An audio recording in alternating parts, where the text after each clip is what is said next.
read this backwards. Okay, this is my prologue, I think, to the book. It's sex, drugs, and rock and roll. It's called X Marks the Spot now. Floating face down in the pool, Roy didn't move. His long hair fanned out in the water like a giant widow spider. The weak blue light illuminated his body from below.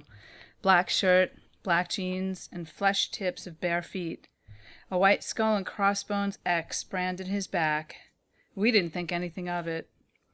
Thought he was playing with us, 'cause he was a tease, a classic case narcissist that I had spent time in bed with when he was sober, and was ignored by when he wasn't.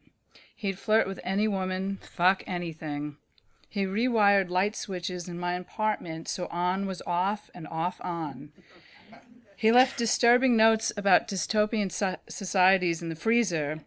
He took coke to wake up and lewds to come down. Our band, the Pits, revolved around him, the lead singer. We thought he was just being Roy.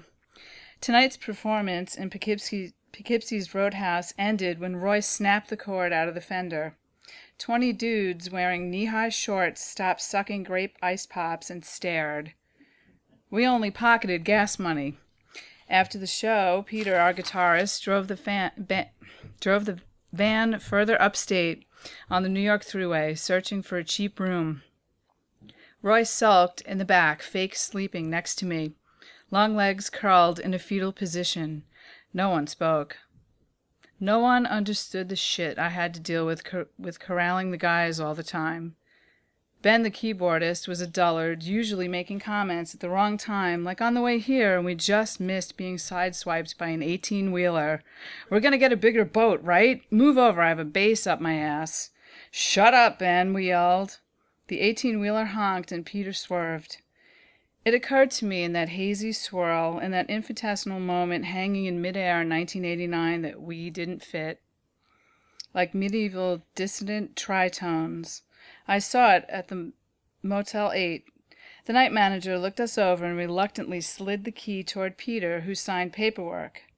We dropped $65 for one room, 6 guys and me, and threw our gear in the back.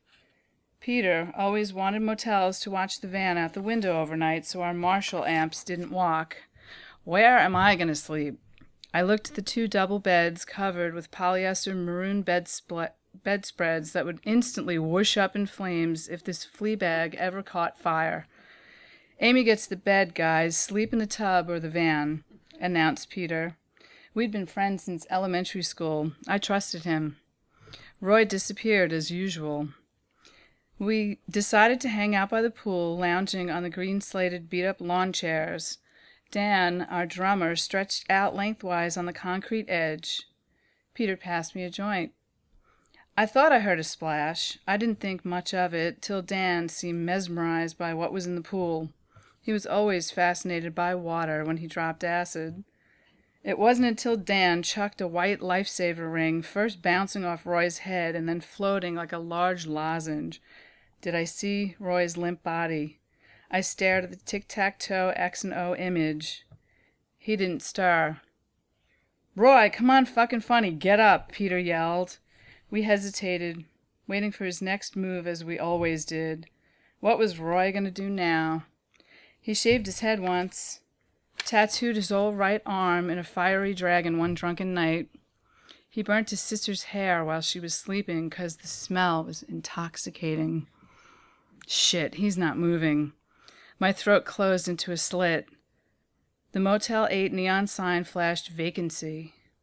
An Asian woman with 2 teens opened the gate to the pool area. She quickly stepped back, shrieking words I didn't get. It happened so fast, the adrenaline rush yanking off my Mulcahy sweatshirt and Birkenstocks and diving right in. I bobbed up, gasping for air, tugging at Roy, Peter beside me in the water. We hauled Roy up the pool steps, scraping his tattooed arm on the abrasive concrete. Breathe! God damn it, breathe! Peter said, rolling Roy on his side. I blinked back tears, feeling a tourniquet grip around my ankle.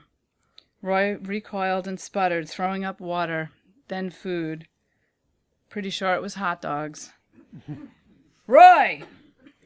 Peter's wet hair hung in curly rivulets, framing his face. Droplets dripped off his nose. My soggy clothes clung like sealskin. Fishnet stockings ripped. Again. The Asian mother was in our faces. "Police! Call police!" "No," Roy croaked, moving less spastic. Peter let out a sigh and looked at me, pupils large in the dark. His hand loosened its hold on my leg. "I won't ever find love. Not with Roy around. He was needy. And I got news for them. I was needy too, and this shit I didn't need."